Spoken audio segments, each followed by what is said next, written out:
The topic that I was given was mediumship, a perspective from the other side of life. So this is a really interesting topic, and to think about what is the other side of life. So we know that for sure our bodies at some point will cease to function properly, and we will die. Our bodies will die. But we will carry on. The person who we are will carry on. And we will carry on into what we call the next life, or the next episode of existence. And if we think about throughout history, through all the phases of humanity, there's always been some kind of belief about what happens after we die, and about the possibility of communicating with those who have passed on. I still, to this day, am quite surprised to find people that come up to me and say, well, we don't know what happens because nobody's actually come back to tell us. I disagree. I think thousands of people have come back to tell us. They come back to tell us through mediumship, through using the faculties of people who are still in the physical realm, to be able to communicate with us, to be able to tell us what happens on the other side and how life is. So if we think about it a little bit, a medium is an intermediary. And Allan Kardec, in the Medium's book, in chapter 14, he says that all of us incarnates, all of us human beings here, have some level of mediumship. It's very rare that somebody has no mediumship, because it's something inherent to humanity. So it's a sensitivity, a possibility of perceiving, of sensing, of being impressed by spirits who are in another dimension.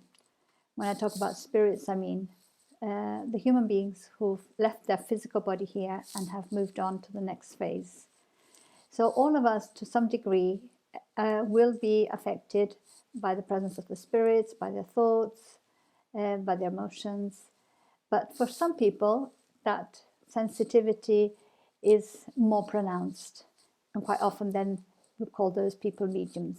But do remember that the first thing is that we are all mediums to some point. And that's really important, because what is thinking about mediumship? And one of the things that really interested me when I was reading the book Heaven and Hell, which I will talk a little bit more about it, but the second part of the book is all communications from the spirits, just published just as they came. Most of them are spontaneous. And so the spirit will present and write a message, and it says, why did you call me? And the person would say, well, I didn't call you. I said, yes, you did. You called me through your thoughts. So when we think, for those who are in the spiritual world, it is like if we were speaking out loud. And so in that way, we start to think that we need to be thinking about what do we think, because they can hear it on the other side, if you like. And thinking about what do we think is also thinking about something that's really quite important for our lives, and which, again, the spirits have suggested that maybe this is the most important thing, most important task we have to learn in our incarnation, and that is self-knowledge, getting to know ourselves. Because when we get to know ourselves, then we get to know what we're thinking, and then we can be more knowledgeable about the person we are and how we are manifesting, and what are the areas in which we are developing and the areas that we want to focus our development, where we have our weaknesses of character.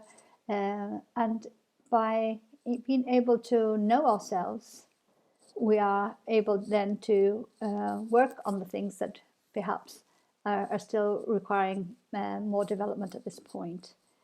So why am I talking about self-knowledge and development? Because in mediumship, that is essential. In order for you to be able to perceive the presence of others, especially if it's done in a subtle way, you need to know who you are, so that you know that that is coming from others, if you know. Because they're not, so sometimes you say, well, that thought came to me, but I would never have had that thought. Well, are you sure? Are you sure it's not coming from you, from a deeper level of repressed emotions or something other that you're not wanting to manifest? So mediumship requires us to commit to self-knowledge as well, because that will help to keep us safe. So if we're thinking about mediumship, A lot of people will feel afraid of it. Lots of the religions of the past, Christian religions, even Moses, prohibited the communication with the dead. There was a lot about the dangers of mediumship. And I would say that mediumship is a natural phenomenon like many others. And in the same way that electricity is excellent if you know how to work with it, but it can really cause you injury if you don't know what you're doing. And the same way with fire. If you know what you're doing, you can get it to work for you. But if you don't know what you're doing, you can burn yourself, you can cause a disaster. So mediumship is the same. Mediumship is neutral, but you can use it for, depending on your intentions. So how to use it, understand the laws that govern it, are absolutely crucial in order for you to work with mediumship in a safe way, having understanding of what it's about. I don't think I have come across this. If anybody has, please let me know, a book that is more comprehensive about the laws, the natural laws around mediumship than the Medium's book. The Medium's book is one of the books that Allan Kardec collated and helped to write with the help of many, many mediums from many places around the world, in which the spirits came. This was in the 19th century. They came and they brought us so much knowledge and discovery about things in the spiritual world. And so they came and they told us lots of things about how we can communicate safely with the spiritual world. What are the pitfalls? What are the difficulties? What do we need to know? What are our preconceptions that might get in the way? And I think that anybody who is at all interested in working mediumship must really sort of have knowledge of this book and all the information that is there, because it's really, really useful. And it's just almost like an encyclopedia of mediumship. So what is the purpose of mediumship in our lives? So we say, well, if we can perceive or communicate with the spiritual world, what can we learn from it? One of the things that we quite often say, want to know, how is the process of death? So I was mentioning before this book, and I think it's a fabulous book to really sort of study, and sometimes it is less studied and discussed, which is Heaven and Hell by Allan Kardec. So the first half of the book is talks about our history of what we think happens after we die, throughout our evolution, what the spirits tell us, how the process of detaching from our body and awakening in the spiritual world happens. And they come and they tell us about how we will find ourselves when we wake up in the spiritual world. Will we be happy? Will we be sad? Will we be repentant? Will we be curious? How will we be? What will be our main sort of feelings and concerns when we wake up? So that is really interesting, because it's come and it's dictated by the spirits themselves. So lots of them are telling us their own personal experiences of this transition and how they woke up. So the second half is all messages from the spirits. So it is very, I would say it's very down to earth, because they show their characteristics, they show their personalities, and they say, well, when I woke up on the other side, I was really sad because of this, or I was really happy because of that, or I could have a better understanding about the things I needed to go through that seemed so difficult at the time, and now I realized they passed so quickly, and that really helped me to develop and to grow or to come to an understanding. And they talk about meeting other people. They talk about their regrets. They wish that maybe they should have made more effort about something or the other, or that they had healed the relationship that they had opportunity to heal before they went, but they, for whatever reasons, had postponed it and didn't get around to it. It is interesting that the spirits, and I would say, like, we have the Spiritist codification has so many messages from spirits, but not only. In other places, there are so many different books that spirits have written about the spiritual world, trying to give us some clue of what to find there. And it's interesting because those who when they describe areas that are not so happy, or where there's tormented people, suffering spirits, the descriptions are very rich, and we can quite quickly identify with the descriptions. But when the descriptions are of happy places, of more evolved places, they talk about colors and vibrations and a beauty that they don't have words to express for us, because we are not there yet. In the same way that, we live a place where there's no snow, we have no words for snow, or maybe we have one. And if we live in a place where there's a lot of snow, we will have many words for snow, explaining all the different types of snow. So in the spiritual world, there are some places of such great beauty and development, but we don't have the words yet, even to describe them. So what we can think that the spirits have done through mediumship in the 19th century, when they brought all this information for us, it was pretty much the similar thing that happened when the microscope was developed. And suddenly, a lot of people had a suspicion of a microscopic universe that could affect our health and many other things. But suddenly with a microscope, we could actually look and see the microscopic world. And as the microscopes go getting more and more developed, we can see more and more and more. So it's the same. We're having a glimpse through mediumship into the spiritual world. It's a glimpse. It's like you're spying through the keyhole, just a little bit, just to give you some idea. Why only a little bit? Because if we get too much information, too much light, all at once, it will startle us. It's like if we can think about us coming out of the darkness into the light. The light has to start off dim and then go slowly getting stronger, because if not, it will blind us. And so the information comes in slowly. As we are able to understand more things, then more information comes. So I see no reason why that in the future, whenever the time is right, we will be able to have conversations with those who are on the other side of life through computer screens, just like this. I think that will come naturally, because it just seems a part of the technological development. But one of the things that you're thinking about, well, once people have passed to the other side, so it's like we are here on Earth, we are like in a fog, and we have our senses reduced and helping us just to focus on the job in hand. So all the other things that are happening around us and the spiritual world and everything is there, but we don't want to get too distracted from it, because we need to really focus on what we're here to do. And we know that our incarnation, I always say, it's a team effort. We're not here alone. We got here through a mother and a father, biological components. We have many of those who love us, who might be blood relatives or spiritual relatives, who have made a plan together with us to help us to come here, say, okay, this life, this is what I'm going to do, and this is what I hope to achieve, and these are the challenges that I will put in my way. And so they're all here with us, supporting us, just like an athlete that's gone for a race at the Olympics has a team behind them, supporting them with all kinds of knowledge and advice. We have our spiritual family who is loving us and supporting us in this endeavor. So sometimes we might think that it's not such a wonderful world. We might think that there are lots of bad things happening out there. We might see the news and we might feel sad or find that everything is a bit too difficult.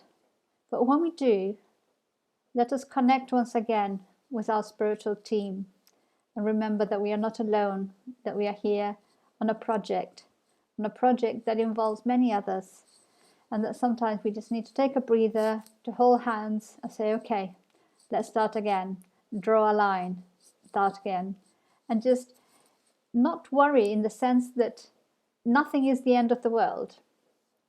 If we do something and we attempt something and it doesn't work out, well, that's excellent, because we've learned that doing it that way doesn't work out. So we can try in a different way, and so on. So everything that happens, it's knowledge that we acquire. And sometimes we don't know which way to go. So we just have to experiment. And we experiment and we take responsibility for the consequences. And then we can analyze, okay, that was a good choice, or maybe that wasn't so good. Next time I'll try a bit different. And this is the way we go learning, and we go building our own body of knowledge that is indestructible. It becomes part of us, and that we take with us. So when we transfer to the spiritual world, we go. Our body stays behind, because our body belongs to the material world and will be recycled in one way or another. But we, the person we are, we carry on exactly as we are. No miracles. We don't suddenly become a saint. We don't suddenly become a devil. We are exactly who we are, a person with qualities, but also still with areas to be developed. But again, if we talk about mediumship and thinking about our connection with the spiritual world, that we are connected all the time, that when we go to sleep at night, our spirit is in contact with the spiritual world, with our loved ones in the spiritual world. And they can help us and inspire us, and we can talk things through so that the next morning we can be sort of wake up again full of energy and thinking, okay, this is let's try a new way of dealing with whatever situation we are having, or let's just take a breath and think, okay, let's face this again and go ahead. And in this way, the way we live our lives changes completely. So mediumship is in our lives, and the more we develop our sensitivity to our benefactors, to our guardian angel who are around us, if we pray to them, we will receive an answer. We will receive a reply. But if you're thinking, I would like to work in mediumship in a more ostensive way, in a more structured way, to develop more my faculties, I would say the first thing you need to know that it is a serious commitment. It's not a joke. It's not a plaything. Again, if you're playing with electricity, you might get burned. So if you really want to think, then say, learn about what the Spiritist teachings brings you through Spirit's book and through the Medium's book, so that you can understand what are the laws that are behind it and how you can practice it safely. And even like say we are in the middle of a lockdown again, people say, oh, we can't have meetings face to face. Life goes on. And sometimes people, there is safe ways of doing mediumship, of having mediumship contact. If you think how it was naturally in the times of Kardec in the 19th century, the mediums received the messages and they sent them to Kardec, who was collating them and trying to make sense and to organize them in a kind of academic way in which they would make sense and build on it. So there are a couple of key elements that when we think about mediumship are really important to remember. One is the perispirit. So they're saying it's our spiritual body. So we have our physical body, we're familiar with it, we look in the mirror, we see it, we touch it every day.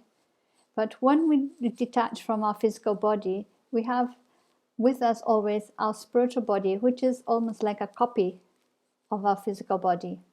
And they affect each other backwards and forwards. And it is through the perispirit, which might feel maybe we could describe as an energy body, but it is a real body. It's not like a figment of imagination. It is something quite concrete. It's semi-material. It makes it possible for the spirit to be able to have an incarnation, to manipulate our physical body. So mediumship is happening through that energy field. And so when we're thinking about that's a really important element to consider about mediumship. And the other thing to consider about mediumship is what I mentioned before, is self-knowledge. So having these two important key elements makes all the difference of how we will be looking at and approaching mediumship, if that's what we're looking for. But also if we are reading things that have come through the mediumship of others, if we are listening to somebody giving a mediumship communication to us, that we're not believing it just because it's our friend and is saying this, but we are using our common sense, our reasoning, and that we question, the authenticity and the value of the communication, just as we would with any piece of information that somebody gives us. We live in the days of fake news. So fake news has always existed, and in the past, many times, spirits will come and give you fake news. Why not? Because they're people, just like people nowadays do give fake news on the internet. So it's just using our common sense about what it is we're hearing and why we're hearing it. So my time is coming up to an end now.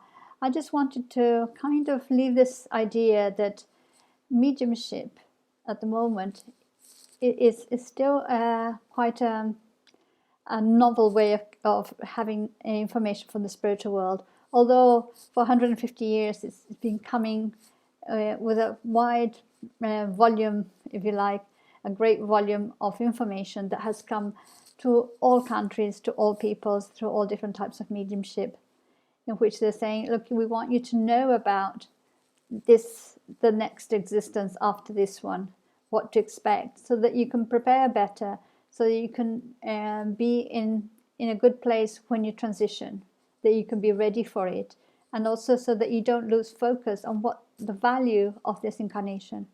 Sometimes people can become fascinated by the spiritual world and want to move over there sooner rather than later because this life is horrible. No, this life is wonderful. This life is wonderful, even if it has very difficult trials, because it's helping to move us towards the light. We are like a stone that is being chiseled face by face, little by little, into becoming this brilliant diamond. And in order for that to happen, we have to have all the experiences that will allow this, so that we can develop and grow into a spirits of light that is our destiny. So by reminding us of our true nature, our spiritual nature, of reminding us of how transitory life on earth is, but how valuable and rich it can be for us, and telling us that there is a universe on the other side that we already know, but we are temporarily forgetting because we are in the mist, if you like, of the incarnation. It just helps us to keep focus so that we don't detract from what is really important for us. And for that, we are truly grateful that the spirits have brought us this information at this time. And it is, as Jesus suggested, it is the promised consoler, because it does console us, it does show us a way, it does put a different perspective on our lives, and it can help us to live more fulfilling lives while we're here. So I'll be happy to answer questions later if anybody has any questions, but I just wanted to put it out there. Do not be afraid of mediumship.